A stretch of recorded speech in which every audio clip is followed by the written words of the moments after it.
ஏன் கர்த்தர் வாக்குத்தத்தம் பண்ணுகிறார்? ஏன் வாக்குத்தத்தம் ஒரு ஒரு செயல்ல நமக்கு தேவையானது அப்படியே கையில் கொடுக்காம கர்த்தர் ஏன் வார்த்தையின் வடிவில் எல்லாவற்றையும் செய்கிறார் என்பதை நாம் அறிந்து கொள்ள வேண்டும். எல்லாத்தையும் கர்த்தர் வார்த்தையின் வடிவில் செய்கிறார். யோவான் 1ஆம் அதிகாரத்தில் சொல்லப்பட்டிருக்கிறது, ஆதியிலே வார்த்தை இருந்தது, அந்த வார்த்தை தேவனிடத்தில் இருந்தது, அந்த வார்த்தை தேவனாகவே இருந்தது. 14ஆம் வசனம், அந்த வார்த்தை உருவமாய் மாறினது, அந்த வார்த்தை பொருளாய் மாறினது, அந்த வார்த்தை மாம்சமாய் மாறினது. வார்த்தை தான் மாம்சமாய் மாறுகிறது, வார்த்தை தான் வீடாய் மாறுகிறது, வார்த்தை தான் ஆசீர்வாதமாய் மாறுகிறது, வார்த்தை தான் எல்லாமாய் மாறுகிறது. ஆகவே தேவன், வார்த்தையின் தேவன் எல்லாவற்றையும் எப்படி இனிஷியேட் பண்றாரு, எப்படி பினிஷ் பண்றாருன்னா வார்த்தையின் வடிவில் தான் ஆரம்பிக்கிறார், வார்த்தையின் வடிவில் தான் எல்லாத்தையும் முடிக்கிற தேவனாக இருக்கிறார். 1ஆம் அதிகாரம் ஆதியாகமத்தில் வாசித்து பார்த்தீங்கன்னா தேவன் எல்லாவற்றையும் உண்டாக கடவுது சொன்னார். தேவன் எல்லாவற்றையுமே சொல்லி சொல்லி ஆரம்பிக்கிறார். தேவன் உண்டாக்கிறது என்று சொன்னார், உண்டாயிற்று. உண்டாக்கிறது சொல்றாரு, உண்டாயிற்று. நல்லது என்று கண்டார். இந்த 3 தான் வரும். உண்டாக்கிறது என்று சொன்னால் அது உண்டாயிற்று, அது நல்லது என்று கண்டார். அப்போ நாம உண்டாக கடவுதுன்னு சொல்லிதான் எல்லாத்தையும் உருவாக்குகிறோம். ஆமென். ஏன்னா வார்த்தையின் தேவன், அவரை போலவே நாம் படைக்கப்பட்டிருக்கிறோம். அவர் வார்த்தையின் வடிவில் தான் எல்லாவற்றையும் ஆரம்பிக்கிறார். அப்போ ஏன் கடவுள் எந்த ஒன்றையும் செய்யாம முதல்ல சொல்றார் என்றது ரொம்ப முக்கியம். வாக்குத்தத்தமாக ஏன் சொல்லுகிறார்? ஏன் சொன்னா நமக்குள்ளே உலகத்திலிருந்து ஏராளமான சாப விரக்தியின் எண்ணங்களால் நிரம்பி இருக்கிறோம். நம்முடைய மனம் ரொம்ப மோசமா இருக்குது. மனம் ஒரு எப்படி இருக்குன்னா, தற்காலிகமா எப்படி பதிஞ்சிருக்குன்னா எதிர்மறையான எண்ணங்களால் பதிந்திருக்கிறது. இப்ப நான் சொல்றேன், நாளைக்கு நான் விரும்பின ஒரு 7 சீட்டர் எங்க குடும்பத்துக்காக ஒரு நல்ல கார் காலையில 10 மணிக்கு சர்ச்சுக்கு முன்னால் நிற்கும் நான் சொல்றேன். யாராலையுமே ஆமேன்னு சொல்ல முடியல. ஏன்னு சொன்னா அந்த அளவுக்கு நம்முடைய மனம், சொல்ற நானே டவுட்ல சொல்ற மாதிரி இருக்கு, அந்த அளவுக்கு நம்முடைய மனம் எப்படி இருக்கு? எதிர்மறையான நெகட்டிவான எண்ணங்களால் நிரம்பி இருக்கிறது. ஆமாவா இல்லையா? அப்போ ஆண்டவருக்கு இந்த நம்ம மைண்ட்ல நெகட்டிவான எண்ணங்களை வச்சுக்கிட்டு அவர் நம்ம கையில நாம கேட்கறத கொடுக்க முடியாது. இன்னைக்கு அதுதான் நம்ம பார்க்க போறோம். கொடுக்க முடியாது. நாம நெகட்டிவான பர்சனா இருந்துக்கிட்டு நம்முடைய மைண்ட்ல நெகட்டிவ் தாட்ஸ், நெகட்டிவான எண்ணங்கள், எதிர்மறையான சாப விரக்தியின் அந்த மனதை வச்சுக்கிட்டு பாசிட்டிவான தேவனை நாம் அனுபவிக்க முடியாது. அதுதான் இன்றைக்கு நாம பார்க்க வேண்டிய ரொம்ப முக்கியமான காரியம். கடவுள் ஏன் வாக்குத்தத்தம் பண்றாரு? ஏன் கடவுள் வார்த்தையா இருக்கிறார்? கடவுள் ஆசீர்வாதமா இருக்கிறார். கடவுள் ஜீவனா இருக்கிறார். கடவுள் எல்லா நன்மைகளுக்கும் ஊற்றும் காரணமா இருக்கிறார். அவர் டோட்டல் பாசிட்டிவ் காட். ஆனா நாம டோட்டல் நெகட்டிவ் பீப்புள்.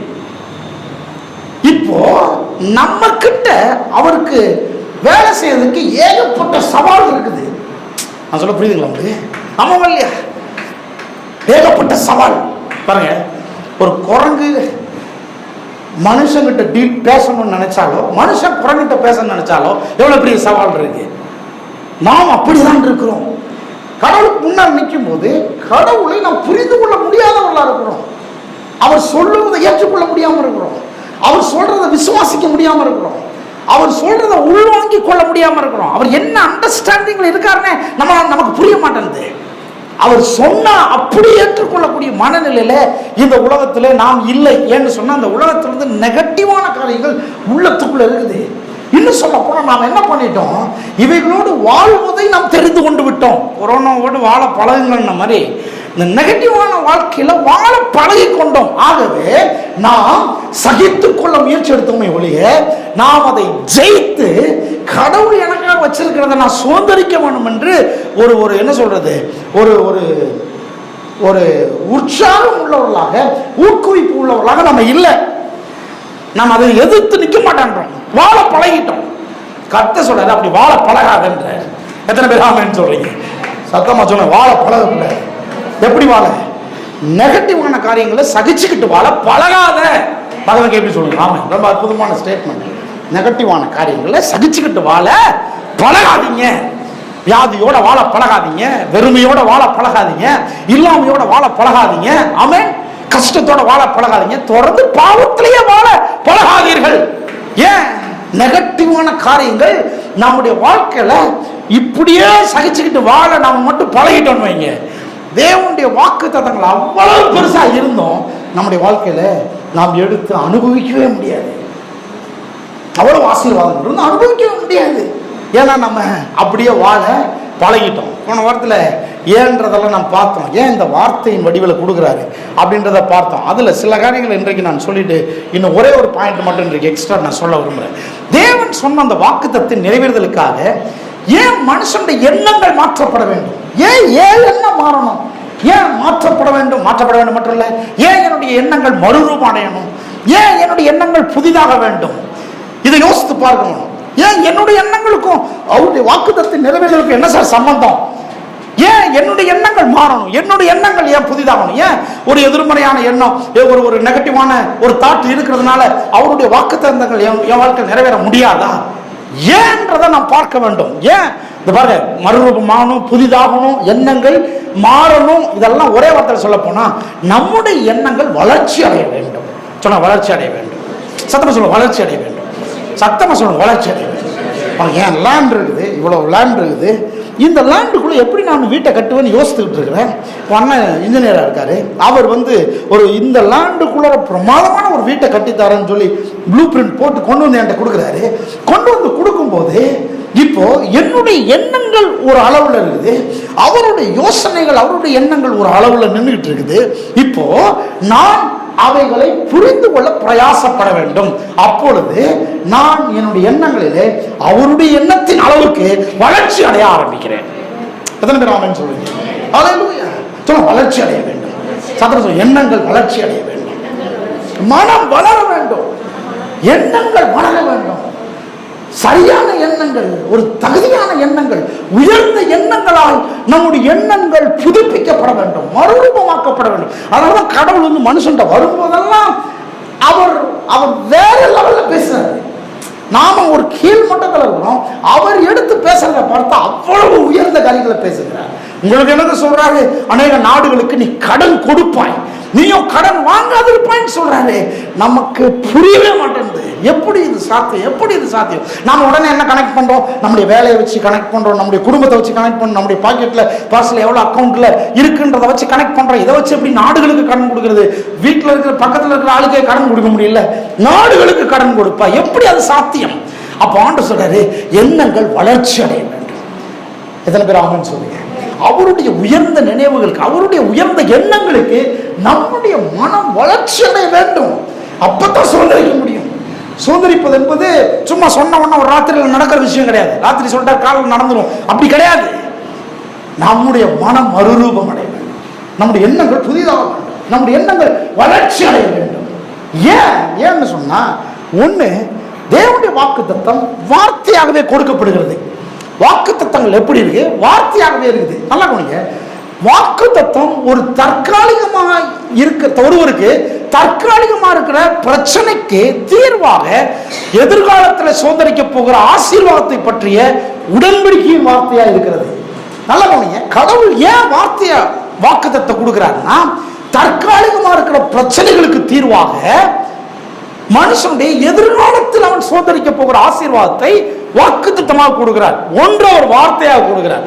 அதனாலதான் எண்ணங்கள் மாற்றப்படுவது அவசியமா இருக்குது. ஏன்னா இந்த எண்ணங்கள் இந்த வார்த்தை உள்ள போகும்போது நம்முடைய எண்ணங்களிலே ஒரு பெரிய மாற்றத்தை உண்டு பண்ணுகிறது. அதற்கு பிறகு நமக்குள்ள விருப்பங்களே அது தருகிறது, ஆசைகளை தருகிறது.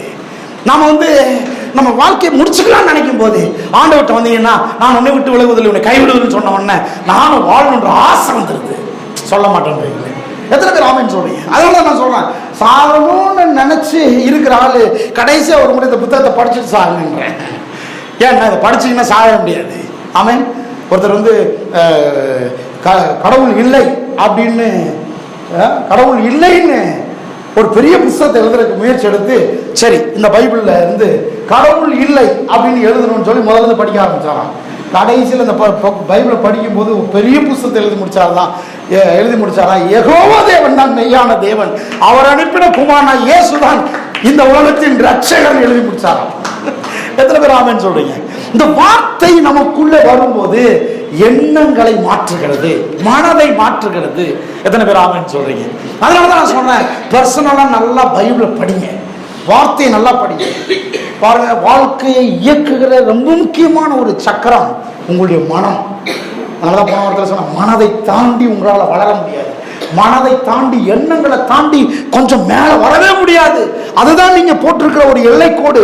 அதுதான் உங்களுடைய வாழ்க்கையுடைய வரையறையா இருக்கிறது. எத்தனை பேர் இருக்கிறீங்க? ஆமே. சரி, இதுல இருந்து நம்ம புரிந்து கொள்ற ரொம்ப முக்கியமான காரியம், வார்த்தை எப்போதுமே சொல்லுகிறவரிடத்திலிருந்து ஒரு எண்ணத்தை சுமந்து கொண்டு வருகிறது. அல்லேலூயா. இப்ப நான் சொல்றேன், நாய்ன்னு சொல்றேன். எத்தனை பேர் நாயை பாக்குறீங்களா இல்லையா? Very good. ஏன்னு சொன்னா எப்படி பாக்குறீங்க? நாய் உடனே வந்து முன்னால் நிக்கல, கண்ணு முன்னால் நிக்குது. ஒரு நாய் வந்து நிக்குதா இல்லையா? ஆமென். இருக்குதா இல்லையா? மாடுன்னு சொன்ன மாடு வந்து நிக்குதா இல்லையா? தங்கம் வந்துருச்சா இல்லையா? ஆமென். வெள்ளி வருதா இல்லையா? ஆமென். பிளாட்டினம் வருதா இல்லையா? இல்லை சார், பிளாட்டினம் அளவுக்குலாம் போகாதீங்க. கரெக்டாக சொல்ல இல்லை. நீங்கள் ஒரு வசனத்தை வாசித்து பாருங்க. ஏற்கனவே சொல்கிறது தான். யோபு 32ஆம் அதிகாரம். என்ன மாதிரி கடவுளுடைய எண்ணம் பாருங்க. இதை படிச்சீங்கன்னாலே உங்கள் வாழ்க்கை மாறிடும். 32ஆம் அதிகாரம் பாருங்க. யோபு 32ஆம் அதிகாரம். Oh lord Jesus, praise you Jesus, hallelujah, hallelujah, hallelujah. இந்த வசனத்தை வாசித்து பாருங்க. எவ்வளோ பெரிய ஒரு உயர்ந்த எண்ணங்களை கர்த்தர் நமக்கு வச்சிருக்கிறாரு பாருங்க. நம்ம 22ஆம் அதிகாரம் 23 25 வரைக்கும் வாசித்து பாருங்க. 23 25 வரைக்கும் எல்லாரும் வாசிங்க. பைபிளை பாருங்க. என்ன மாதிரி எண்ணத்தை கர்த்தர் நம்முடைய வார்த்தையிலிருந்து சுமந்துட்டு வராரு பாருங்க. வாசிங்க. நீர் சர்வ வல்லவரிடத்தில் மனம் திரும்பினால் நீர் திரும்ப கட்டப்படுவீர். ரொம்ப சிம்பிளான வார்த்தை. ஆண்டவர் பக்கமா திரும்புங்க. ஆண்டவருடைய வார்த்தையின் பக்கமா திரும்பினீங்கன்னா நீங்க உங்க வாழ்க்கை கட்டப்படும். சொல்ல கட்டப்படும். இடிஞ்சு கிடக்கிற வாழ்க்கை கட்டப்படும். ஆமென். உடைந்து போய் உருக்குலைந்து கிடக்கிற வாழ்க்கை கட்டப்படும். ஏங்க ரொம்ப சிம்பிள். நீங்க ஓடி ஆடி வேலை செஞ்சு அல்லது தெரிஞ்சவங்கள்ட்ட எல்லாம் போய் வாழ்க்கை கட்டலாம்னு பார்க்காதீங்க. சர்வ வல்லவரிடத்தில் திரும்பினால் உங்கள் வாழ்க்கை கட்டப்படும். Very simple. அதுக்கப்புறம் ஆண்டவர் கட்டுகிற வாழ்க்கையில அக்கிரமம் இருக்காது, தூரமா போயிடும். நீங்களே விலக்கி விட்டுருவீங்க. விலக்கி விடுவீர்கள். அப்பொழுது சொல்லுங்க, அப்பொழுது எப்படி? ஓ, என்ன மாதிரி எண்ணத்தை தராரு பாருங்க. ஏங்க, தூளை போல் பொண்ணு. யாராவது அதை எக்ஸ்பிளைன் பண்ணுங்க. தூள் மாதிரி பொண்ணு. அப்பொழுது உங்கள் வீட்டில் கட்டப்பட்ட உங்கள் வீட்டில் கடவுள் பக்கமா திரும்பின சர்வ வல்லவருடைய வீட்டில், சர்வ வல்லவர் பக்கமா திரும்பினவர்களுடைய வீட்டில் பொன். சொல்லுங்க, பொண்ணுன்னா என்னது? தங்கம். எப்படி இருக்கும்? 1 கிராம் 2 கிராம் அப்படியா? எப்படி சொல்லுங்க, எக்ஸ்பிளைன் பண்ணுங்க. எங்க உங்களுடைய இமேஜினேஷன் சொல்லுங்க பாப்போம். தூள் மாதிரி பொன். தூள் மாதிரி பொன். தூளை போல் பொன். அப்புறம் ஏற்கனவே பொண்ணா, இது ஓப்பீரின் தங்கமா அப்படின்னா என்ன அர்த்தம்? சொக்க தங்கம்னு வச்சீங்க, அவ்வளவுதான். கொஞ்சம் அல்டிமேட்டா. ஆமென். எப்படி? ஆற்று கற்களை போல. இன்னைக்கு யார் பீச்சுக்கு போகும்போது ஆற்று கற்களை தூக்கிட்டு வாங்க. தூக்கிட்டு வந்து ஆற்று கற்களை வீட்டில் வச்சு பார்த்துக்கிட்டே இருங்க.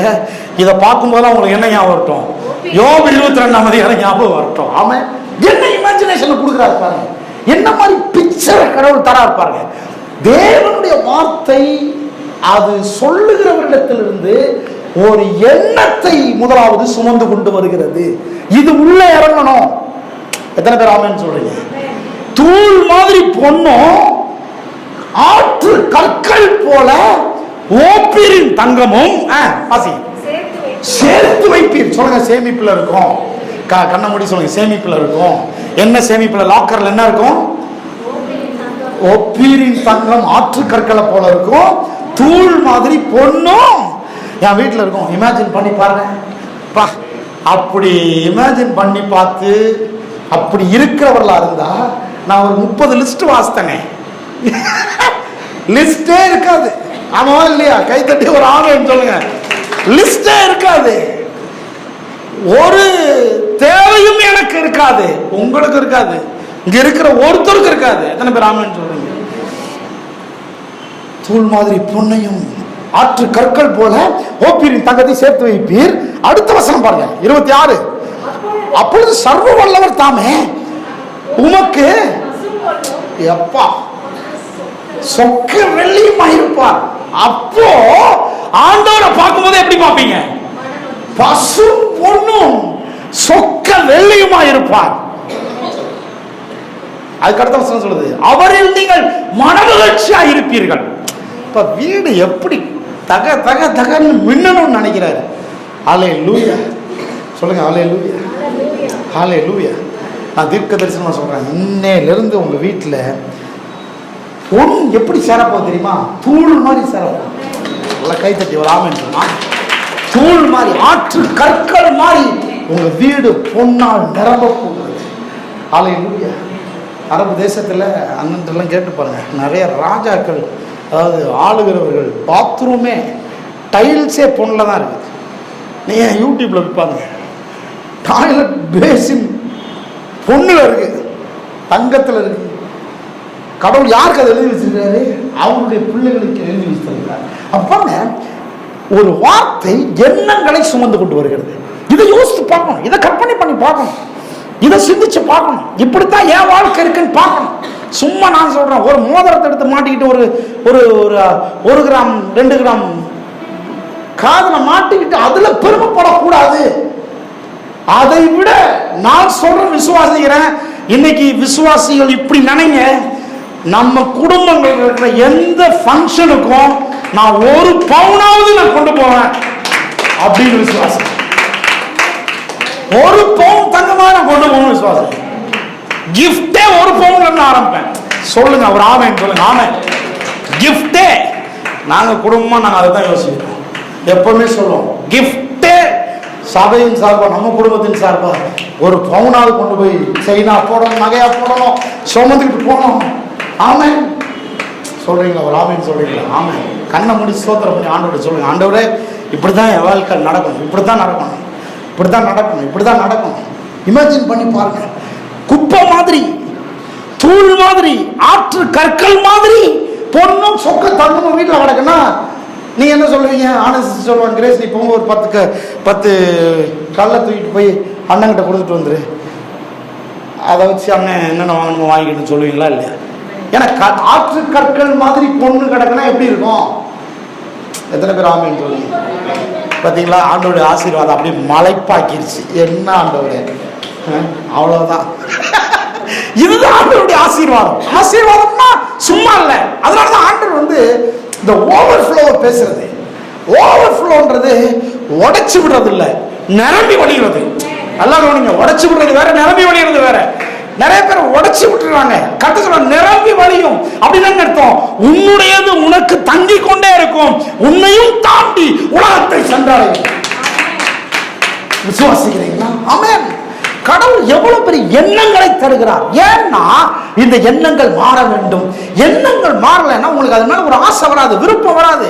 ஒரு ஒரு ஒரு கடவுளுடைய ஆசீர்வாதத்துடைய அந்த ரிஃப்ளெக்ஷன் உங்க வாழ்க்கையில நீங்கள் வெளிப்படுத்த முடியாது. ஆகவேதான் ஒரு வார்த்தை எண்ணங்களை சுமந்து வருகிறது.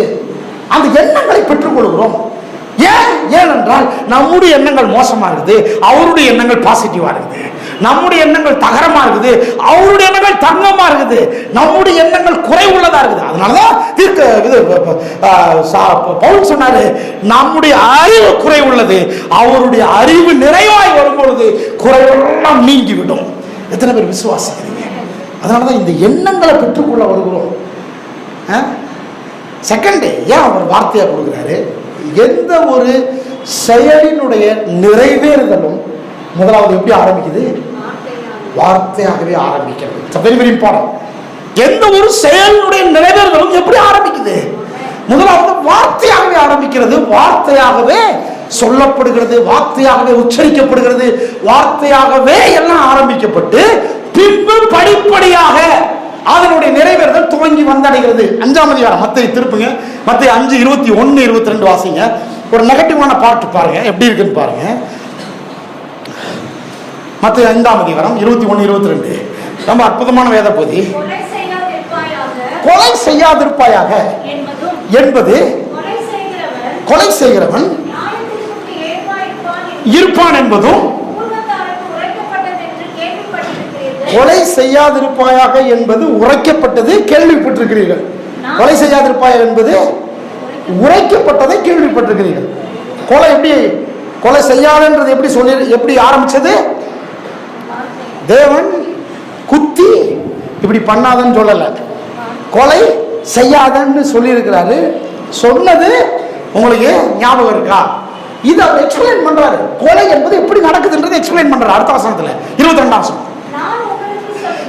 நான் உங்களுக்கு சொல்லுகிறேன். கொலை எப்படி ஆரம்பிக்குன்னு சொல்றேன். தன் சகோதரனை நியாயமில்லாமல் கோபித்துக் கொள்ளுபவன் நியாய தீர்ப்புக்கு ஏதுவாயிருப்பான். தன் சகோதரனை வீண் என்று சொல்லுகிறவன் ஆலோசனை சங்க தீர்ப்புக்கு ஏதுவாயிருப்பான். மூடனே என்று சொல்லுகிறவன், என்னது சொல்லுகிறவன் கொலை செய்யாத போயாகன்னு சொல்லப்பட்டிருக்கிறதே. கொலை எப்படி ஆரம்பிக்குதுன்னா, எப்படி ஆரம்பிக்குது? எடுத்த உடனே கத்தியில் எடுத்து குத்துறது இல்ல. எப்படி ஆரம்பிக்குது? மூடனே, முட்டாள், உன்னை என்ன பண்றான் பாரு, இப்படி பேச்சு வார்த்தை ஆரம்பிச்சுதான் எங்க போய் முடியுது? கொலையில போய் முடியுது. முடிவு கொலை, ஆனா ஆரம்பம் வார்த்தையில தான் உச்சரிக்கப்படுகிறது. நாளைக்கு கொலை பண்றனா இல்லையான்னு பாருன்றாங்க. பாருங்க, எதிர்பார்க்கலாம் நாளைக்கு ஏதோ நடக்கும். ஏன்னா சொல்லிட்டாரு, கடவுள் எப்படி சொன்னதை செய்வாரோ அப்படியே சொல்றதை செய்கிறவராகவே கத்த வச்சிருக்கிறார். இன்னும் சொல்ல போனா சொல்லாத வரைக்கும் பிரச்சனை இல்லை. சொல்லிட்டா, அதுவும் 4 பேர் முன்னால சொல்லிட்டா, அந்த 4 பேருக்காகவே செஞ்சே காமிக்கணும்னு நினைப்பாங்க. அது இயற்கையாவே நமக்குள்ள இருக்குது. ஆமாவா இல்லையா?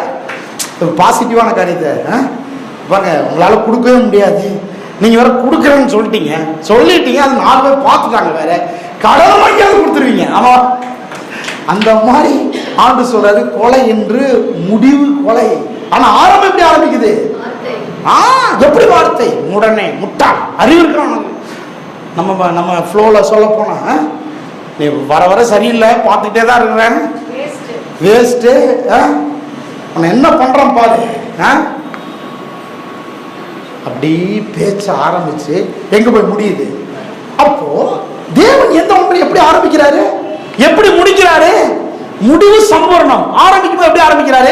வார்த்தையின் வடிவில் தான் ஆரம்பிக்கிறார். எத்தனை பேர் ஆமென் சொல்றீங்க? சோ வார்த்தை பேசப்படும் போது அந்த வார்த்தை நம்முடைய மனதோடு போர் செய்கிறது, நம்முடைய மனதில் போய் போராடுது. ஏன்னா இப்ப நம்ம சொல்றதை ஏற்றுக்கொள்ள மாட்டேங்குது, உள்ள போக மாட்டேங்குது, அங்கீகரிக்க மாட்டேங்குது, நம்முடைய வரம்புக்கு மிஞ்சினதா தெரியுது, நம்முடைய அளவுக்கு அப்பாற்பட்டதா தெரியுது, நம்முடைய திராணிக்கு மிஞ்சினதா தெரியுது. சோ மனம் இப்போது வார்த்தையோட போராடுது.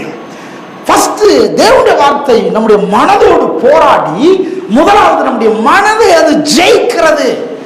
இந்த வேலையெல்லாம் நடக்கணும். நடந்தால்தான் வாக்குத்தத்தனுடைய அந்த இமேஜினேஷன், வாக்குத்தத்தனுடைய அந்த நிறைவை நம்முடைய வாழ்க்கையில பார்க்க முடியும்.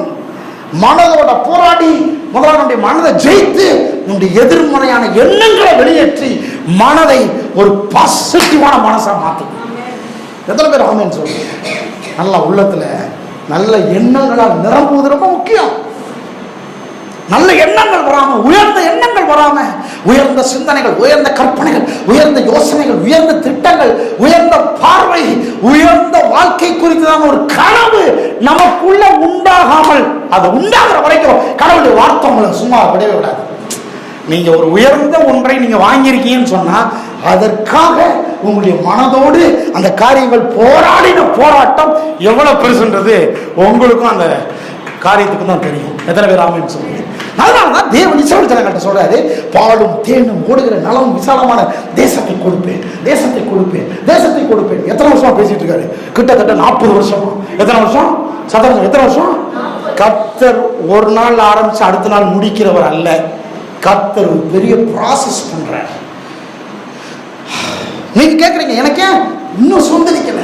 ஆமா, இன்னும் மனம் வளர்ச்சி அடையல, இன்னும் மனம் மாறல, இன்னும் எண்ணங்கள் புதிதாகல, இன்னும் உயர்ந்த எண்ணங்கள் வரல.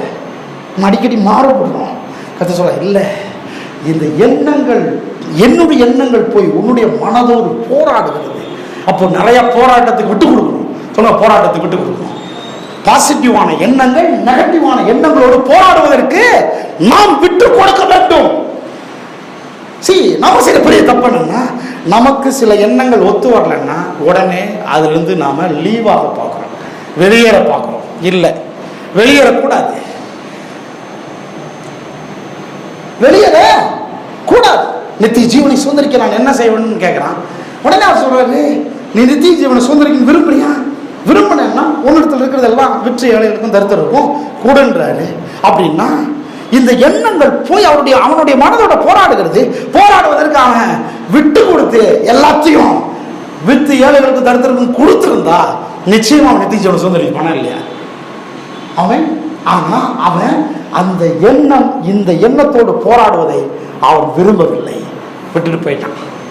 சில சமயம் நிறைய பேருக்கு பிரச்சனை என்னன்னா, அவங்களுக்கு ஒத்து வரல, அதனால அவங்க தேவனுடைய எண்ணத்தை ரிஜெக்ட் பண்றாங்க. நான் சொல்றேன், தேவனுடைய எண்ணங்களை ரிஜெக்ட் பண்ணிட்டு நீங்க எங்க போனாலும் திரும்ப வாக்குத்தத்தத்தை நிறைவேறதுக்கு எங்கதான் வந்தாகணும்?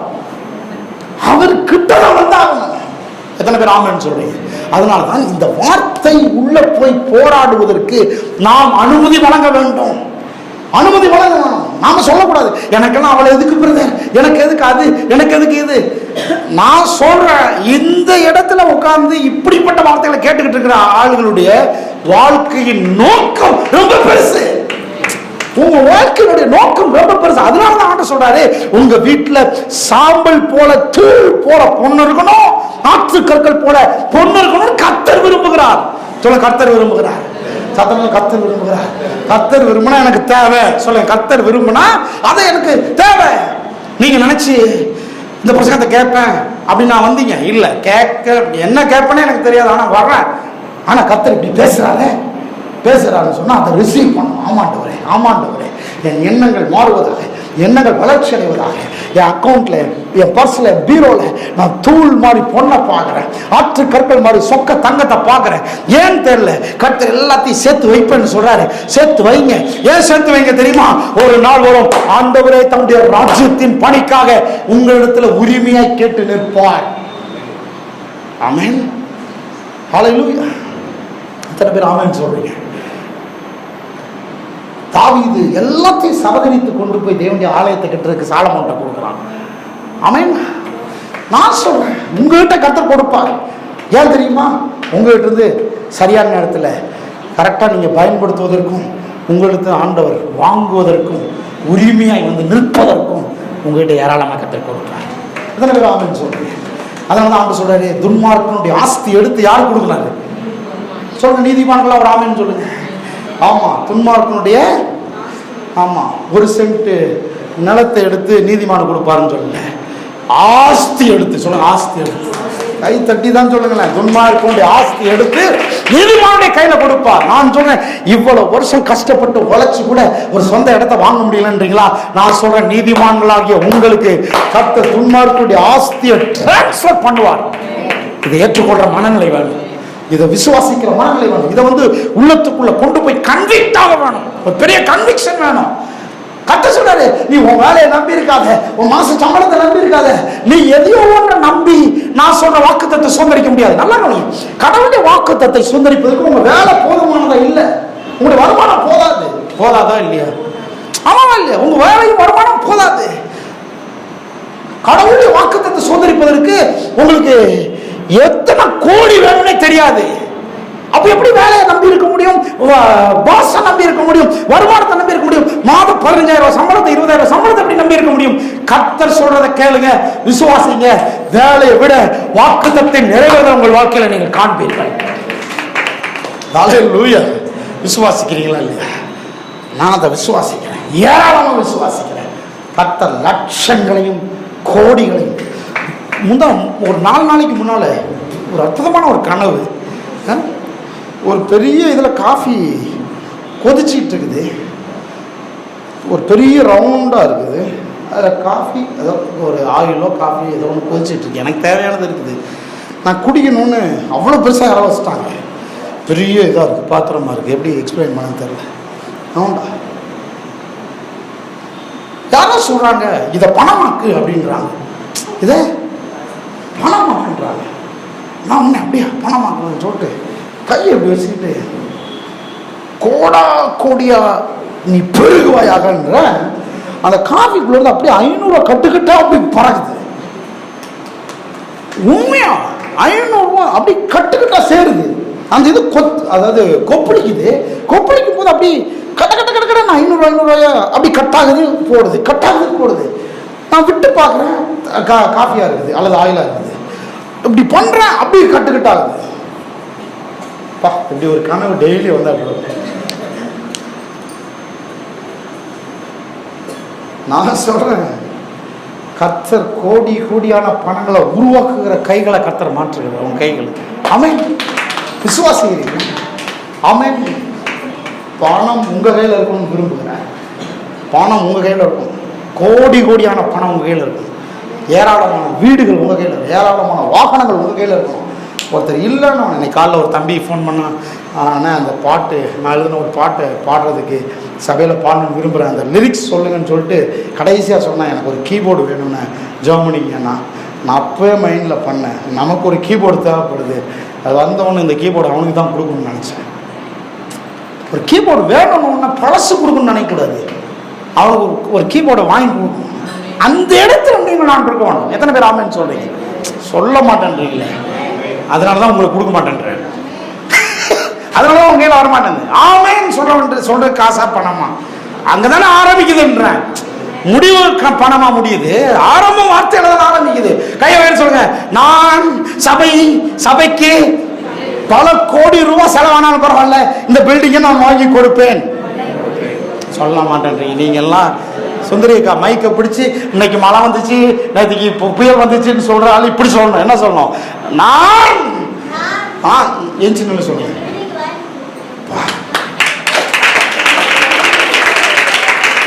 ஆமென். இதுதான் கர்த்தருடைய அல்டிமேட் மிராக்கிள். குப்பைன்றது ஒரு மனுஷன் எடுத்து அவனை கோடியா ஏராளமா செலவழிக்கிற அளவுக்கு, ஏராளமாய் மற்றவர்களுக்கு கொடுக்கிற அளவுக்கு மாற்றுகிறவர் தான் நம்ம சொல்லுகிற தேவன். எத்தனை பேர் ஆமென் சொல்றீங்க? ஆமென். இப்படிதான் ஆரம்பிக்குது, முடிவு அப்படி முடியுது. எத்தனை பேர் ஆமென் சொல்றீங்க? ஆமென். சரி, எண்ணங்களை வெளியேற்றி மனதை நேர்மறையாக நம்மள அப்புறம் என்ன பண்ணுது? நம்முடைய வாழ்க்கையை, நம்முடைய சூழ்நிலைகளை, நம்முடைய சவால்களை பாசிட்டிவா பார்க்க வைக்குது. ஏன்னா நெகட்டிவான எண்ணங்களை வெளியேற்றின உடனே நம்ம பார்வை கிளியர் ஆகும். It's very very important. என்னுடைய அடுத்த புஸ்தகம் இதுதான். என்ன புஸ்தகம்னா பார்க்கிற விதத்தின் வல்லமை. பார்க்கிற விதத்தின் வல்லமை. ரொம்ப வருஷமா பேசினேன், அதுதான் புஸ்தகம் ஆக போறேன். பார்க்கிற விதத்தின் வல்லமை. பார்க்கிற விதம் ரொம்ப முக்கியம். சொல்லுங்க, பார்க்கிற விதம் ரொம்ப முக்கியம். அதுக்கு ஒரு பிக்சர் போட்டிருந்தாங்க. என்னன்னா, ஒரு பூனைக்குட்டி கண்ணாடியில பாக்குது, உள்ள சிங்கமா தெரியுது. இந்த மாதிரி வல்லமை. எத்தனை பேர் ஆமென் சொல்றீங்க? ஆமென். ஒரு பிச்சைக்காரன் பைபிளுக்குள்ள பார்த்தா பைபிள் அவனை கோடீஸ்வரனா காமிக்கும். எவ்வளவு பெரிய வல்லமை! எத்தனை பேர் ஆமென் சொல்றீங்க? ஒரு சராசரி மனுஷனா கிறிஸ்துவுக்குள்ள பார்த்தா அங்கிருந்து பார்க்கும்போது தேவனுடைய குமாரனா காமிக்குது. எவ்வளவு பெரிய வல்லமை! ஆமென். அப்போ பார்வை மாற வேண்டும். சொல்ல, பார்வை மாறும். I am not talking about this sight. இந்த சைட்டை நான் சொல்லல, உள்ளுக்குள்ள இருந்து பார்க்கிற விதம், மனதின் பார்க்கிற விதம், மனம் பார்க்கிற விதம். எத்தனை பேர் ஆமென் சொல்றீங்க? எல்லாமே உள்ள சேஞ்ச் ஆகணும். அப்படின்னாதான் வெளிப்படையான மாற்றத்தை காண முடியும். உள்ள பார்க்கணும், உள்ள ராஜா மாதிரி பார்க்கணும். ஒருத்தனை பெஞ்சு மேலே ஏறி நிற்க சொன்னா, அவன் சொன்னா டீச்சர், சரீரத்தில் உங்க கண்ணுக்கு முன்னால நான் பெஞ்சில் நின்றுட்டு இருக்கேன், ஆனா என் மனதளவில் நான் உட்காந்துட்டு தான் இருக்கேன். நான் ஆமென் சொல்லுங்க. என் மனதளவு நான் கோடீஸ்வரனா இருக்கேன். கோடீஸ்வரனா எப்படி? கோடீஸ்வரமா நடந்துட்டா எப்படி இருக்கும்? எப்படி இருக்கும்? அப்படி இருக்கணும், அப்படி இருக்கணும். எத்தனை பேர் ஆமென் சொல்லுங்க? மனதளவில் எல்லாமே உள்ளதான் ஸ்டார்ட் ஆகுது. நெகட்டிவான எண்ணங்கள் எடுத்து போட்டு பாசிட்டிவான எண்ணங்களை உள்ள வைக்குது இந்த வார்த்தை. அப்புறம் பிக்சரை மாத்துது, பார்க்கிற விதத்தை மாத்துது. சூழ்நிலைய, வாழ்க்கைய, சவால்களை பார்க்கிற விதத்தை மாற்றுகிறது. ஒரு வசனத்தை வாசிங்க. யோவான்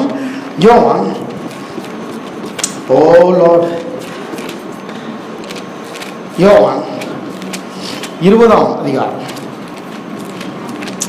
இந்த வசனத்தை பாருங்க, எப்படி பார்க்கிறார் பாருங்க இயேசு. 16ஆம் அதிகாரம் 16 32ஆம் வசனத்திலிருந்து 32லிருந்து வாசிங்க. 32 33 சொல்றாரு. கூட இருக்கிற சீசர்ல பார்த்து சொல்றாரு, நீங்கள் சிதறுண்டு இன்னும் போல. ஆனா பாக்குறாரு, எப்படி பாக்குறாரு? நீங்க சிதறுண்டு அவன் இடத்துக்கு போயிருவீங்க. என்னை தனியா விட்டு விடும் காலம் வரும். இப்பொழுது வந்துருச்சு.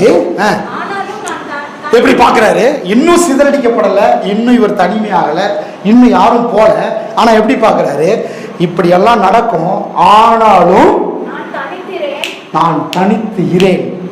இந்த மாதிரி பாக்குறாரு பாருங்க. 12 சீசன்லையும் 12 பேரையும் பார்த்து சொல்றாரு, எல்லாரும் விட்டுட்டு ஓடிடுவீங்க, என்னை தனியா விட்டு போகக்கூடிய ஒரு நாள் வரும். அவர் சொல்றாரு, ஆனாலும் நான் தனித்திறேன். என்ன பார்வை! எல்லாம் என்னை விட்டுட்டு போனாலும் நான் தனித்து இருப்பதில்லை.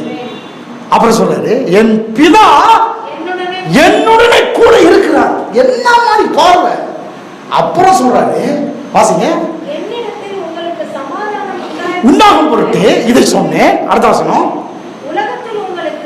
நீங்க எப்படி பார்க்கணும்?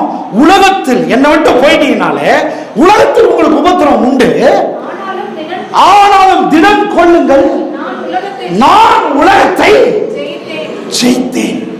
நல்லா கவனிங்க, இதை நான் எப்படி பார்க்கிறேன்? எப்படி பார்க்கறேன்னா, உலகத்தில் உங்களுக்கு உபத்திரம் உண்டு, ஆனாலும் திடம் கொள்ளுங்கள், நான் உலகத்தை சொல்ல உலகத்தை ஜெயித்தேன். அப்படின்னா என்ன அர்த்தம் தெரியுமா? நான் எப்படி பார்க்கிறேன்? என்கிட்ட வருகிற எல்லா உபத்திரவங்களும், எல்லா பிரச்சனைகளும், எல்லா சூழ்நிலைகளும், எல்லா உலகமும் இயேசுவால் தோற்கடிக்கப்பட்ட உலகம்.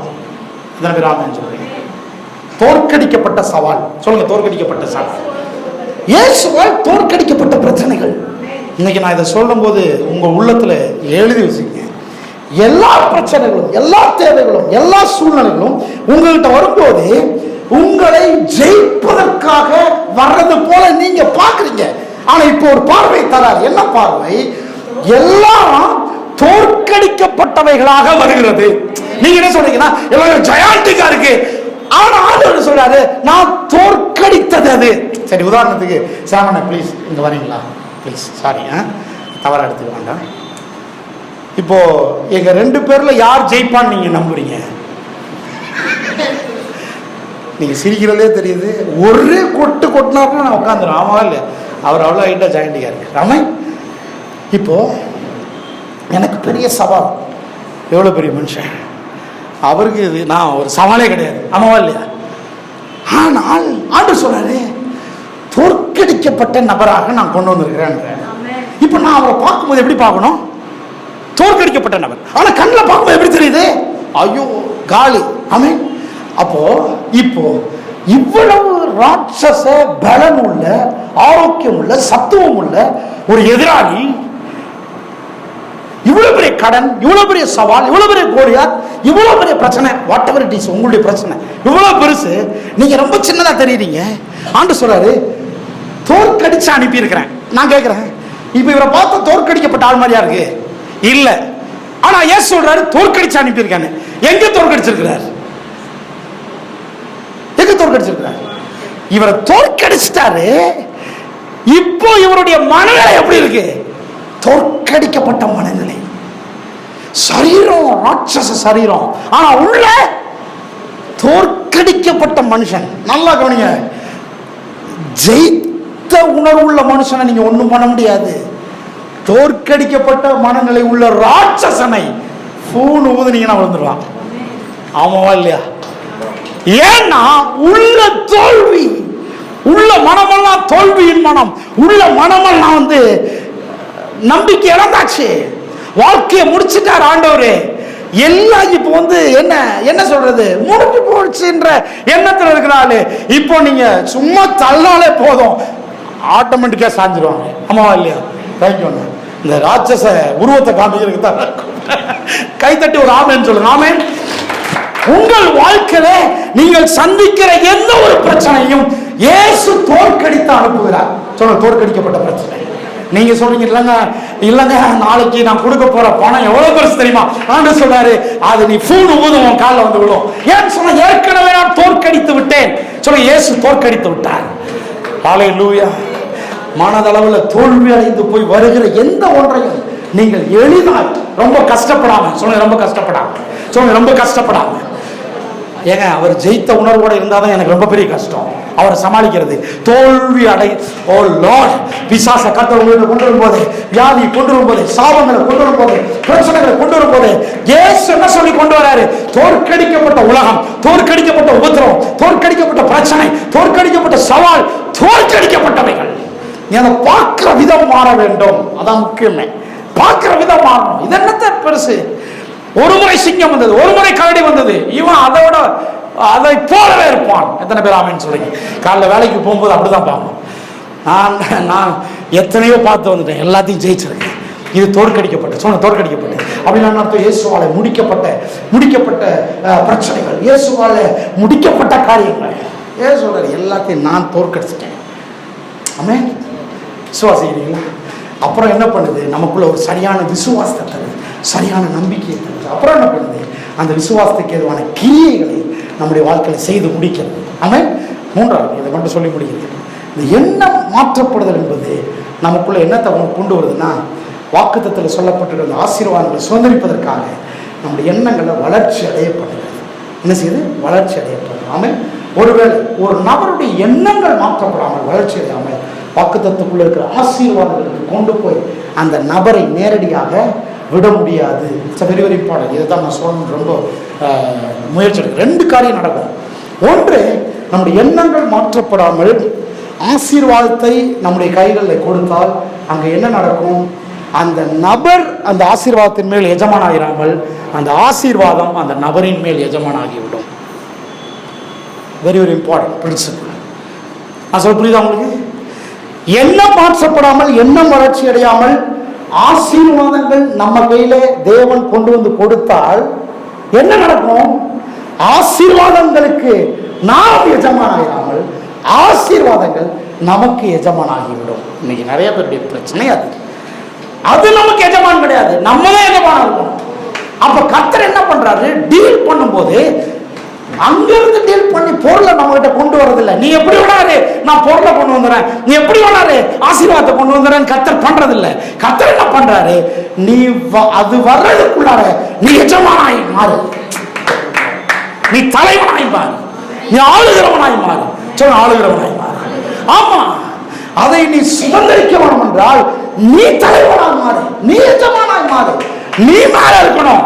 அப்போ எண்ணங்கள் மாற்றப்பட்டு எண்ணங்கள் வளர்ச்சி அடைந்தால் நீ அதன் மேல் ஏறி நிற்பாய். இல்லைனா அது ஓமேல ஏறி நிற்க ஆரம்பிச்சு. எத்தனை பேர் ஆமென் சொல்லுங்க? ஒரு வீட்டுல குப்பை மாதிரி தூள் மாதிரி பொண்ணு கிடக்குதுன்னா நான் என்ன கேட்கிறேன்? பொண்ணு ஆளுதா இல்ல அவராதான் ஆள்றாரா? அவர் தான் அதான் ஆள்றாரு.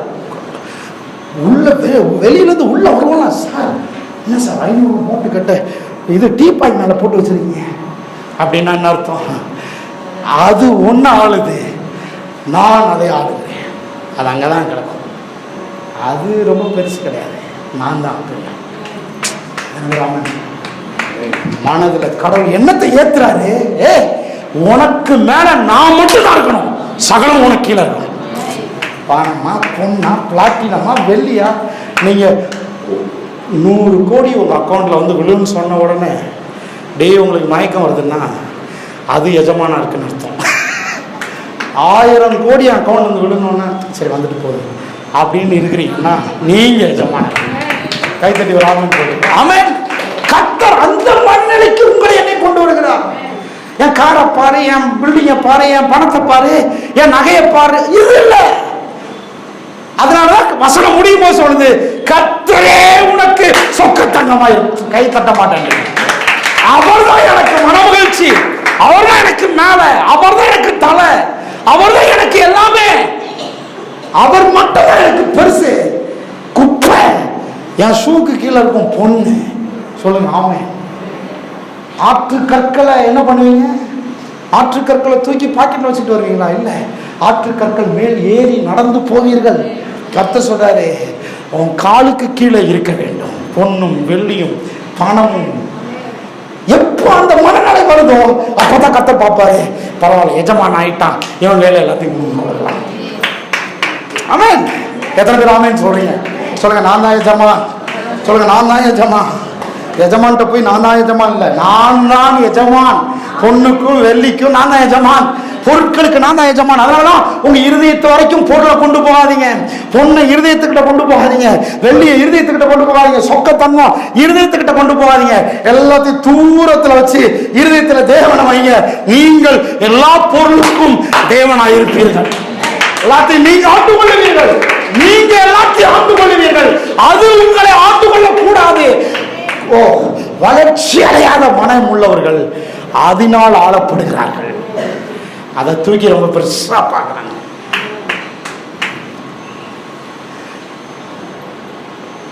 காணிக்க போட்டிருக்கு எதுவுமே இல்லையா, சரிந்தா ஒரு பவுன் மோதிரம் இருக்குந்தா. அந்த அந்த அளவுக்கு மனநிலை.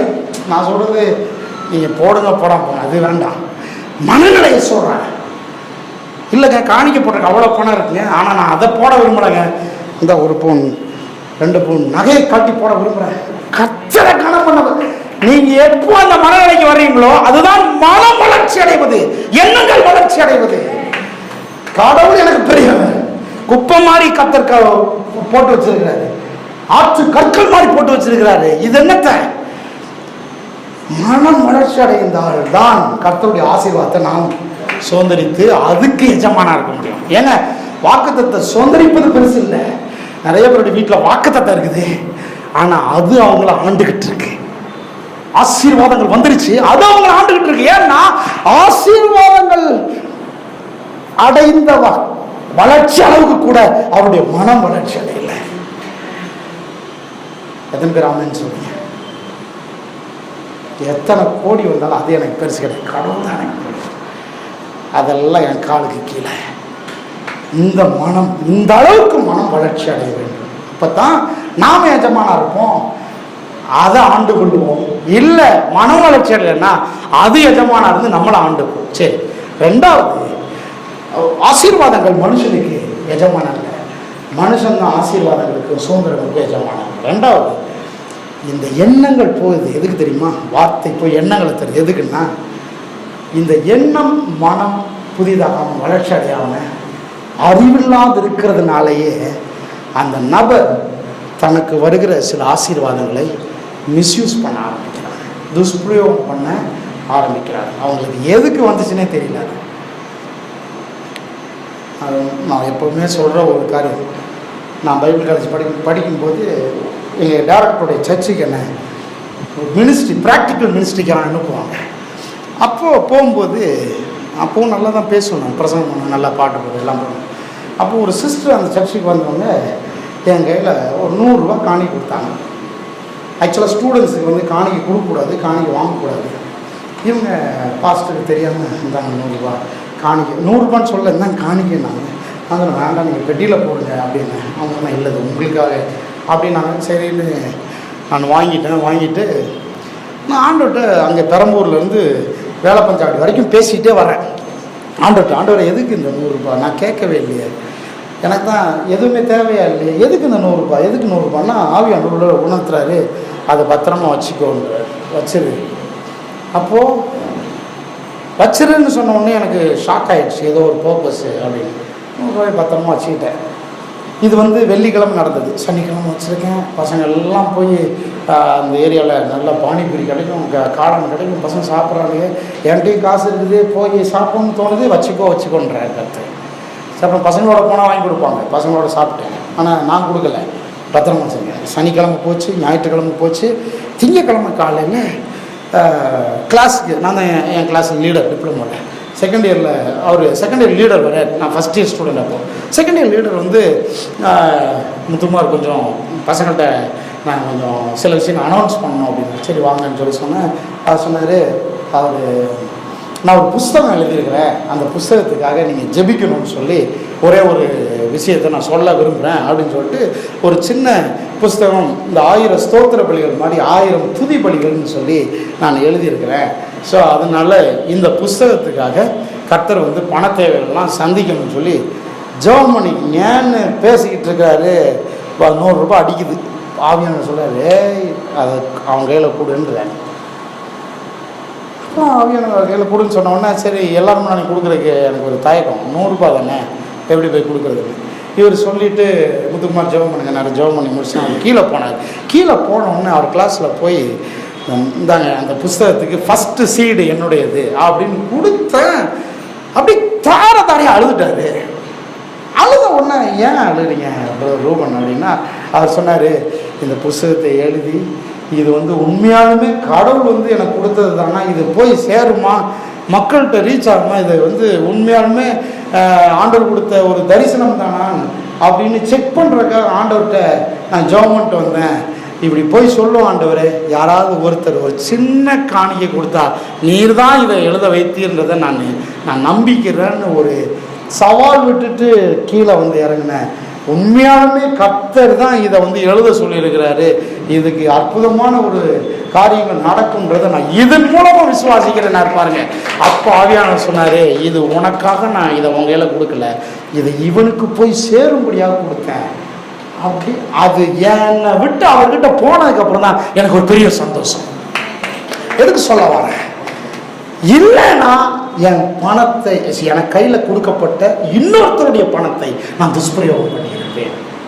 ஆசீர்வாதங்கள் எல்லாமே நீங்கள் நான் அனுபவிக்கிறக்காக மட்டும் கொடுக்கப்படலை, நம்முடைய அனுபவத்துக்கு கொடுக்கப்படுது.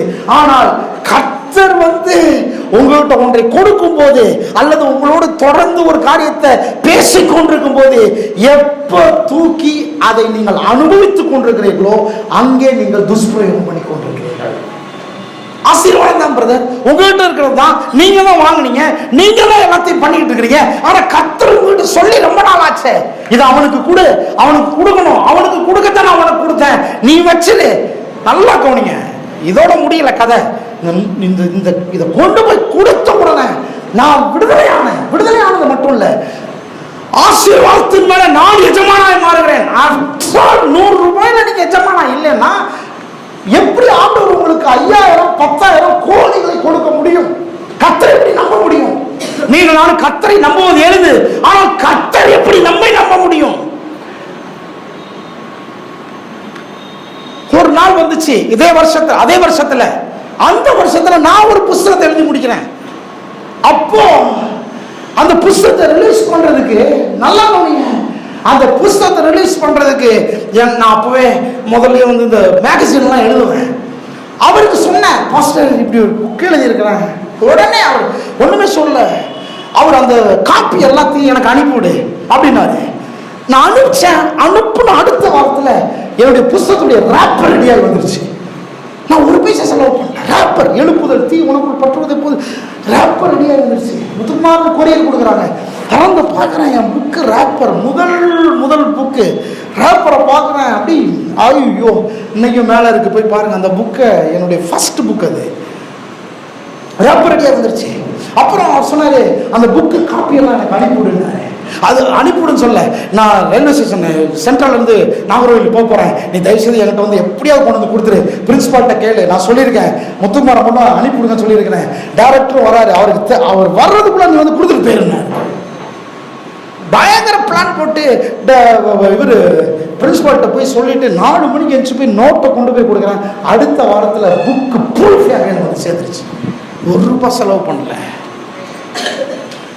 அந்த சண்டே சர்ச்சில் யாரும் மூலமா ஒரு சகோதரி கேள்விப்பட்டு ஏன் இந்த புத்தகத்தை ரிலீஸ் பண்றதுக்காக 5000 ரூபாய் கவர்ல போட்டு கொடுக்குறாங்க.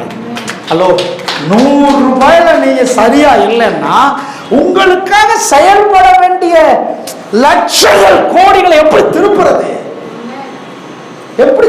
நீங்க நினைக்கிறீங்களா நான் விதைச்சுக்கிட்டே இருக்கேன் ஒண்ணுமே இல்லை? இல்ல, நீங்க பெரிய டேம திருப்பிக்கிட்டு இருக்கீங்க உங்க பக்கமா. எத்தனை பேர் ஆமேன்னு சொல்றீங்க? அடுத்த வாரத்தில் என்னுடைய புஸ்தகத்தை பைபிள் காலேஜில் ஃபர்ஸ்ட் இயர் ஸ்டூடெண்ட்டு ஒரு அற்புதமான புஸ்தகத்தை ரிலீஸ் பண்ணோம். அது அந்த ரூபனுக்கு எழுதின அதே அந்த மினிஸ்ட்ரேஷனுடைய ஃபவுண்டர் எனக்கு எழுதும்போது என் புக்கில் எழுதியிருக்கிறாரு. கொஞ்ச நாளுக்கு முன்பாக ரூபன் குமார் என்கிற ஒரு ஸ்டூடெண்ட்டுக்கு அணிந்துரை எழுதுவதற்கு எனக்கு ஒரு வாய்ப்பு கிடைத்தது. அதைத் தொடர்ந்து இப்போ அப்படி எழுதிட்டே இருக்கும்போது சொல்கிறார், பாஸ்டர்ன்னு போடவா இல்லை தம்பின்னு போடவா என்னன்னு போட. டாக்டர் ஹென்றி ஜோசப் மிகப்பெரிய ஒரு தலை சிறந்த வேத போதகர், அவர் மறிச்சிட்டாரு. அவர் எழுதுறாரு. அதுக்கு அதை தொடர்ந்து சகோதரன் ஜோசப் முத்துக்குமாருக்கு அணிந்துரை எழுதுவதற்கு எனக்கு கிடைத்த வாய்ப்பிற்காக நன்றின்னு அந்த இதை எழுதி முடிக்கிறாரு. நான் அதை ரிலீஸ் பண்ணுறேன். நான் சொல்கிறேன், அந்த புஸ்தகங்கள் சென்னை பட்டணம் முழுதும் போய் சேர்ந்துச்சு. அதுக்காக நான் ₹1 கூட செலவு பண்ணல. எதுக்காக சொல்ல வரேன், உங்களுடைய எண்ணங்கள் மாற்றப்படாமல், அறிவில் வளராமல், உங்கள்கிட்ட எது இருந்தாலும் அது துஷ்பிரயோகம் பண்ணப்படும். அது வேற ஒருத்தருக்கா கூட இருக்கலாம். நீங்கள் இதை எடுத்து அனுபவிச்சுட்டு இருப்பீங்க. எப்போ அது அவங்ககிட்ட போகுதோ அப்போதான் கொடுக்கப்பட்ட நோக்கம் நிறைவேறும். அப்போ தான் நீங்கள் அதுக்கு எஜமானாக இருப்பீங்க. அப்போ தான் கடவுள் உங்களை நம்ப முடியும். கூட சில காரியங்களை கர்த்தர் பேசியிருக்கிறாரா? எல்லாரும் எழுப்பினு இன்னொரு சாட்சி சொல்கிறேன். பெங்களூரில் இன்றைக்கும் ஒரு அற்புதமான என் நண்பர் ஊழியம் செய்கிறாரு. அவர் ஞாயிற்றுக்கிழமை ஆராதனையை முடிச்சுட்டு காரில் வீட்டுக்கு போயிட்டுருக்கிறாரு. வீட்டுக்கு போகும்போது காணிக்கை பெட்டியில் இருக்கிற காணிக்கையெல்லாம் எடுத்து பக்கத்து சீட்டில் கொட்டிட்டு தான் போவாராம். ஏன்னா ஒவ்வொரு சிக்னலையும் யாராவது அம்மா அப்பான்னு நிற்பாங்களாம். அப்போ அவர் அப்படி அள்ளி கொடுப்பாராம். பாஸ்ட் வாரி கொடுப்பாராம். சும்மா எண்ணி கொடுக்குறது அப்படி அள்ளி கொடுப்பாராம். அப்படியே கொடுத்துட்டு ஒரு சிக்னலில் அவர் பேசுகிறாராம். இந்த யூடர்ன் பண்ணி செகண்ட் ஸ்ட்ரீட்டில் போய் அந்த கடைசி வீட்டில் ஒருத்தர் இருப்பார். காரை கொண்டு போய் கொடுத்துட்டு நீ வீட்டுக்கு போன்றாரா. காரை கொண்டு போய் கொடுத்துட்டு வீட்டுக்கு போன்றாரா. உடனே ஒய்ஃப் பக்கத்தில் உட்காந்துருக்காங்க. சொன்னாராம், அம்மா அப்படி ஆவியான உணர்த்துறாரு, காரை கொண்டு போய் கொடுத்துட்டு ஆட்டோவில் போக சொல்கிறாருன்னு. அவங்க சொன்னாங்கண்ணா, ஆண்டவர் சொன்னாங்கன்னு நீங்கள் அப்படியே செய்யுங்கண்ணா. உடனே யூடர்ன் பண்ணி நேராக போகிறாங்க. நீங்கள் தானே? ஆமாம், அந்த பாஸ்டர் சோன்னு சொல்லி இந்த கார் சாவியை உங்கள்கிட்ட கொடுக்க சொன்னான்னு எல்லாத்தையும் எடுத்துகிட்டு ஆட்டோ பிடிச்சிட்டு வீட்டுக்கு போகிறாங்க. ஒருத்தர் பிராண்ட் நியூ கார், இவருக்கு தேவையான, இவர் விரும்பின ஒரு காரோட நின்றுட்டு இருக்கிறாங்க. உங்களால நம்ப முடியல, என்னாலையும் நம்ப முடியல. அவ்வளவு பெரிய கார் அதோட நின்றுட்டு இருக்கிறாரு. நான் நினைச்சா கூட அதை சம்பாதிக்க முடியாது. கர்த்தர் கொடுத்துட்டு என்கிட்ட கூட வாங்கிக்கோன்னு கொடுக்குறாரு. இப்போ கார் எனக்கு எஜமானா இல்லை, நான் கார் மேலே எஜமானா இருக்கிறேன். அவர் சொல்றாரு, இதையும் யாருக்கா கொடுக்க சொன்னா கொடுத்துருவேன். ஏன்னா நான் வாங்கி பழகிட்டேன். சொல்லுங்க, வாங்கி பழகிட்டேன். கைகளை உயர்த்தி நல்லா கர்த்தரை ஸ்தோத்திரம் பண்ணுங்க. நான் சொல்றேன், எதையாவது ஒன்று நீங்க பிடிச்சிக்கிட்டு இருக்கிறீங்கன்னா அது உங்களை எஜமானா இருக்கு. எதையாவது ஒன்று இறுக பிடிச்சிக்கிட்டு ஐயோ பணமே, ஐயோ காரே, ஐயோ பில்டிங்கே, ஐயோ அப்படின்னு பிடிச்சிட்டு இருக்கிறீங்க. ஐயோ தங்கமே வெள்ளிய தூக்கி ஓரத்தில் வைங்க, தூரமா வச்சு பாருங்க. தேவனே உங்களுக்கு சொக்க தங்கமா இருக்கட்டும், அவரே உங்கள் மனமகிழ்ச்சியா இருக்கட்டும். இது ரொம்ப அற்புதமான விஷயம். உங்க வாழ்க்கையை மாற்றக்கூடிய சத்தியம். நான் சொல்றேன், உங்களுக்கு ஏதோ ஒன்றை தேவன் கொடுப்பதற்கு ஏன் இன்னும் கால தாமதம்? ஏனென்றால் உங்க கையில இப்ப அதை கொடுத்தா அது எஜமானா இருக்கும். அதை நீங்க மிஸ்யூஸ் பண்ணுவீங்க. கர்த்தர் சொல்றாரு, நீ அதை ஆளுகிறவனாய் மாற வேண்டும். அதனாலதான் பாருங்க, அந்த காணிக்கை தசமா விஷயத்துலாம் கர்த்தர் நம்முடைய உண்மையை பார்த்துக்கிட்டே வராரு. கர்த்தர் நம்மளால நம்பிக்கை வைக்க விரும்புகிறார். அதனால நான் சொல்றேன், நீ கூட ஏன் தெரியுமா கூடன்னு சொல்றாரு? உங்க மேல ஒரு நம்பிக்கை வைக்கணும்னு பாக்குறாரு. அப்படின்னா அர்த்தம், ஆண்டவர் சொல்றாரு, இதை கொடுத்துட்டு சொல்றாரு, இதை நீ கொடுத்துருன்றாரு. நீங்க என்ன சொல்றீங்க? கர்த்தர் கொடுத்த ஆசீர்வாதம், கர்த்தர் கொடுத்த ஆசீர்வாதம், நான் கொடுத்ததான். இதை கொடுன்னு உடனே நீ கொடுக்க மாட்டேன்றீங்க. இதை கொடுத்த உடனே கர்த்தர் பெட்டியை தூக்கி தருவாரு. நான் உன்னை நம்புறேன். இப்போ உங்க மனநிலை எப்படி இருக்கும்? பெட்டி கையில வச்சுக்கிட்டு, ஆண்டவரே இது எனக்கா, இது யாருக்கு? அந்த மனநிலைக்கு வந்துடும். எத்தனை பேர் ஆமென் சொல்றீங்க? அந்த மனநிலைக்கு வரும்போது கர்த்தர் சொல்வார், திறந்து பார், எல்லாம் உனக்கு. கைத்தட்டமா எல்லாத்தையும் நீ எடுக்க, எல்லாம் உன்னுடையது. நீங்கள் நான் கர்த்தரை நம்புவது எளிது, ஏன்னா நம்ம தேவையோட இருக்கிறோம். ஆனால் கர்த்தர் நம்மை நம்ப வேண்டும் என்றால் நாம் கொடுக்கிறவர்களாக மாற வேண்டும். தூக்கி போடணும், லட்சங்களை தூக்கி எறிய வேண்டும். எல்லாம் ரெண்டே அடை தான் இருக்கு, 2 அடையும் கொடுத்துடணும். எப்படி பாருங்க, 2 அடையும் கொடுத்துடணும். இல்லைங்க, ஒரே ஒன்று தான் இருக்கு. கர்த்தர் கொடுக்க சொன்னா கொடுத்துடணும். இருக்கிறீங்களா இல்லையா? முடியாதா? முடியாதுன்றீங்கன்னா அது எஜமானா இருக்கு. முடியும்னு சொல்லி பாருங்க. கர்த்தர் உள்ளத்தில் பேசுறாரா? நான் சொல்றேன், கர்த்தர் இந்த ஊழியத்தை ஒருத்தர் கையில் கொடுத்துட்டு நீ இன்னும் ஒரு வனாந்தரத்தில் போய் ஆரம்பின்னு சொன்னா கூட நான் ரெடியா இருப்பேன். ஏன்னு சொன்னா, இங்கே அதான் நான் சொன்னேன். மோசே சொன்னேன், தேவன் சொன்னார் யோசுவா கிட்ட, மோசே அல்லப்பா எல்லாமே, மோசையோடு நான் இருந்தேன். மோசையோடு நான் இருந்து ஜனங்களை நடத்தி கொண்டு வந்தது போல உன்னோடு நான் இருந்து கானானுக்குள்ள மக்களை கொண்டு போய் சேர்ப்பேன். கர்த்தர் தான் அல்டிமேட். ஆமென். கைகளை உயர்த்தி கர்த்தரை ஸ்தோத்தரிப்போம். நல்ல உற்சாகமா ஹல்லேலூயா ரீபா ஷதா ரபா லமா ரபோ. நல்ல கைகளை உயர்த்தி கர்த்தரை ஸ்தோத்திரம் பண்ணுங்க. ஏன் கர்த்தர் வார்த்தையா சொல்றாரு? ஏன் வாக்குத்தத்தமெல்லாம் வார்த்தையா இருக்குது? என்ன மாறணும்? பார்க்கிற விதம் மாறணும். உள்ள மனதில் பாசிட்டிவான ஒரு பார்வை உண்டாகணும். கர்த்தர் உள்ள பேசுறாரா? கர்த்தர் உள்ள உணர்த்துறாரா? அந்த சென்சிட்டிவ், அந்த வார்த்தையை கேட்கக்கூடிய சென்சிட்டிவ் பர்சனா மாறணும். அந்த ஃப்ரீக்வன்சி கரெக்டா இருக்கணும். ஆவியானவர் என்ன சொல்றாரு? ஆவியானவர் என்ன செய்ய சொல்றாரு? ரீபா ஷபா லபா ராபோ. கண்களை மூடி ஜெபம் பண்ணுங்க. நான் சொல்றேன், நீங்க மாச சம்பளத்தை நம்பி அல்ல, நீங்க ஒரு எஜமான நம்பி அல்ல. நான் சொல்ற மனைவிமார்களே, நீங்க உங்க புருஷனையோ புருஷமான மனைவியோ அல்ல, நல்லா சேர்ந்து எல்லாரும் சேர்ந்து கர்த்தர் மேல மன மகிழ்ச்சியா இருக்கிற அளவுக்கு நீங்கள் உங்களுடைய கண்களை திறந்து பாருங்க. மன வளர்ச்சி அடையட்டும், எண்ணங்கள் வளர்ச்சி அடையட்டும். நான் சொல்றேன், தேவனுடைய பிள்ளை, நீ ஒரு பிசினித்தனம் பண்ற ஆளா இருக்க முடியாது, நீ வாங்குகிற ஆளா இருக்க முடியாது. நான் சொல்றேன், கர்த்தர் உங்ககிட்ட கொடுத்தது எல்லாத்தையும் ஒரு கேட்டகரைஸ் பண்ணுங்க. ஆண்டவரே, இது யாருக்கு? இது எனக்கா இல்ல யாருக்கா கொடுக்கணுமா? ஆண்டவரே, இது எனக்கா இல்ல யாருக்காவதா? நீ என்ன சொல்லுகிறீர்? என்ன உணர்த்துகிறீர்? நான் அது மேல எஜமானா இருக்கனா அல்லது அது என் மேல எஜமானா இருக்குதா? அல்லது அதை அனுபவிச்சுக்கிட்டு இருக்கனா இல்ல அதை நான் துஷ்பிரயோகம் பண்ணிட்டு இருக்கனா? அல்லது யாருக்கா கொடுக்க சொல்றீரா இல்ல நான் எடுத்து என்னுடையதாக நான் துஷ்பிரயோகம் பண்ணிட்டு இருக்கனா?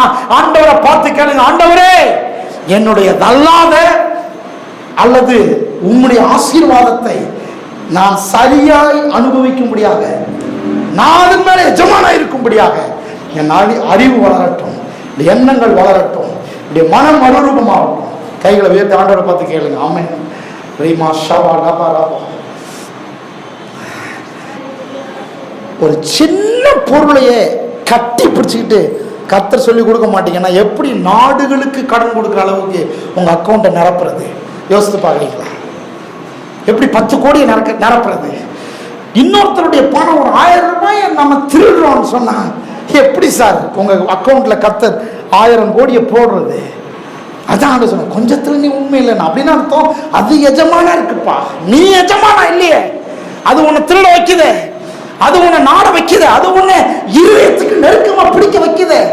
நான் சொல்றேன், இன்னைக்கு இந்த வார்த்தைக்கு உங்களை ஒப்பு கொடுத்து பாருங்க. சும்மா நீங்க நினைக்காதீங்க 5-10 மேட்டர் நினைக்காதீங்க, ஒரு செல்லி மேட்டர் நினைக்காதீங்க. இல்ல கொஞ்சத்துல இல்ல கடவுள் பெரிய மூட்டை கணக்கு இல்ல, சொக்க தங்கங்களையும் வெள்ளியும், நான் சொல்றேன் அவ்வளவு ஆபரணங்களையும் கர்த்தர் உங்களுக்காக வைத்திருக்கிறார். ஷீகாபா லபா ரபு. ஆற்று கற்களை போல, சாம்பலை போல, தூளை போல கர்த்தர் உங்க வீட்டுல கொட்டி வச்சிருக்கணும்னா அது என்ன காமிக்குதுன்னா, நீ எஜமானா இருந்து அது காலுக்கு கீழே இருக்குன்னு காமிக்குது. நிறைய பேருக்கு கொஞ்சம் தங்கமும் வெளியும் அந்த பீரோக்குள்ள இருக்கிற லாக்கர்ல இருக்குன்னா அது ஆளுதுன்னு அர்த்தம். அது தூக்கி குப்பை தொட்டிக்கிட்ட இருக்கு, டைனிங் டேபிள்ல இருக்குது, இது டீபாயில இருக்குன்னா அது நம்மால் ஆளப்படுகிறதுன்னு அர்த்தம். அது ஒரு பெருசு கிடையாது. சொல்லுங்க, கைவரி சொல்லுங்க, ஆண்டவரே, வெள்ளியும் பொண்ணும் பெருசு கிடையாது, 1000 லட்சமும் கோடியும் பெருசு கிடையாது, எல்லாவற்றையும் தருகிற நீர் தான் பெரியவர். உங்களுடைய வாக்குத்தத்தம் தான் பெருசு, உங்களுடைய ஆசீர்வாதம் தான் பெருசு. எல்லாம் உம்மால் உண்டாக்கப்பட்டது, எல்லாவற்றையும் எவனுக்கு கொடுக்க வேண்டும் என்பதை நீர் அறிந்திருக்கிறீர். காரும் பங்களாவும் பெருசு கிடையாது. கர்த்தர் சொன்னாரு, இதை எழுதி வைன்னு, எழுதி கொடுத்துட்டு போய்கிட்டே இருங்க. கொடுக்க சொல்றாரா? ஆவியை கொடுத்துட்டு போய்கிட்டே இருங்க. போற வழியில ஒருவன் உங்களை சந்திப்பான். எத்தனை பேர் ஆமென் சொல்லுவீங்க? ஏங்க நான் கேட்கிறேன், கொடுத்தவன் இறந்துருவானா? அந்த 5 அப்பம் 2 மீனை கொடுத்தான் சின்ன பையன், 12 கூட மீதி எடுத்தாரு. கர்த்தர் எடுத்து எங்க அனுப்புனார் தெரியுமா? அந்த சின்ன பையன் வீட்டுக்கு அனுப்புனார். ஏன்னா விதைச்சன அவன். எத்தனை பேர் ஆமென் சொல்றீங்க? விதைத்தவர்கள் அறுவடையை பெறாமல் போவதே இல்லை. சுவாசிக்கிறீங்களா? இந்த சத்தியம் உங்க காதுல விழும்படி கர்த்தர் செய்திருக்கிறார். உங்க மனம் மறுரூபமாகுது, எண்ணங்கள் புதிதாகுது. இருதயங்களை உயர்த்தி கர்த்தரை ஸ்தோத்தரிப்போம். எங்கள் அன்பின் பரலோக பிதாவே, ஆண்டவராகிய இயேசுவின் நாமத்தில் உம் அண்டை வருகிறோம். நல்ல வார்த்தைகளுக்காக ஸ்தோத்திரம். என்படி நடக்க, என்படி செய்ய எங்களுக்கு உதவி செய்யவும். எழுதுகளை கர்த்தாவை நாங்கள் வளர்க்கிறோம், எண்ணங்களை வளர்க்கிறோம். அந்த வார்த்தை பார்க்கிற விதத்தில் எங்களை பெரிய மாற்றத்தை கொண்டு வந்ததுக்காக ஸ்தோத்திரம். துதிகணம் நமக்கே செலுத்துகிறோம். இயேசுவின் நாமத்தை ஜெபிக்கிறோம் நல்ல பிதாவே. ஆமென். ஆமென். கைகளை தட்டி ஆண்டவருடைய நாமத்தை